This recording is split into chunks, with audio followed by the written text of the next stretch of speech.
अमिताभ बच्चन, ये नाम सुनते ही दिमाग में क्या आता है?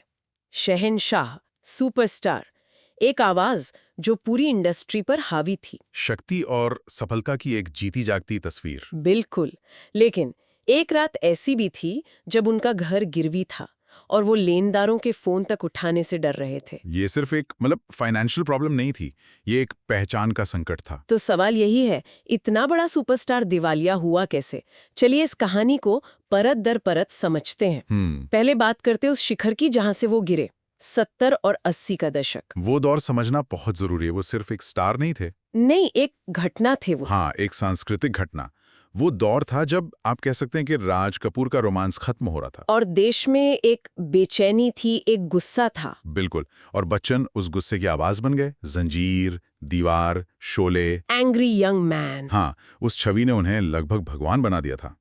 वो बॉलीवुड के निर्विवाद राजा थे। और यहीं पर अमिताभ ने एक ऐसी गलती की जो उनकी पूरी जिंदगी को उलट कर रखने वाली थी। पहले राजनीति में जाना और फिर बिजनेस की दुनिया में कदम रखना। ABCL, Amitabh Bachchan corporation limited. देखिए, यहाँ पर विश्लेषण करना जरूरी है। मूल समस्या क्या थी? क्या थी? अमिताभ एक अभिनेता के रूप में जीनियस थे, पर बिजनेस में वो अपनी ही छवि पर, अपनी ही नाम पर भरोसा कर बैठे।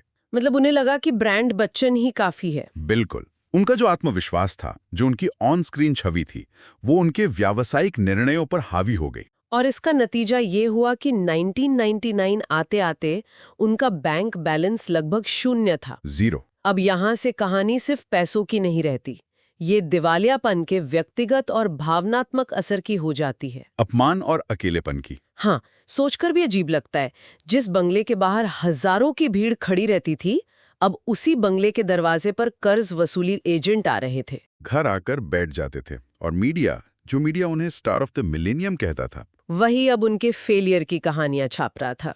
लेकिन सबसे दर्दनाक था दोस्तों, और इंडस्ट्री का गायब हो जाना।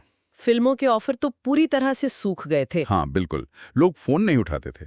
जिस इंडस्ट्री ने उनके लिए दशकों तक तालियां बजाई थी, उसी इंडस्ट्री ने उनका फोन उठाना बंद कर दिया था। ये दिखाता है कि सफलता कितनी क्षणिक हो सकती है। और तब जब वो पूरी तरह टूट चुके थे, उनके पास एक ऐसा ऑफर आया जो अमिताभ को बिल्कुल पसंद नहीं था। एक ऐसा ऑफर जिसे सब ने करियर की आत्महत्या बताया। वो ऑफर था कौन बनेगा करोड़पति को होस्ट करने का। KBC। हाँ, एक टीवी क्विज शो। आज के समय में ये बहुत नॉर्मल लगता है। हाँ, आज तो हर बड़ा स्टार टीवी पर है। लेकिन उस समय 2000 के दशक की शुरुआत में टीवी को फिल्मों के मुकाबले बहुत छोटा माध्यम माना जाता था, एक स्टेप डाउन। बिल्कुल, ये तो ऐसा था जैसे आप किसी सुपरस्टार से कहें कि अब आप फिल्मों में नहीं सीरियल में काम करेंगे। ये सार्वजनिक तौर पर यह मानना था कि हाँ, मुझे फिल्मों में काम नहीं मिल रहा है। तो उनके परिवार ने, दोस्तों ने, सबने मना किया। सबने कहा कि ये उनके करियर का अंत होगा।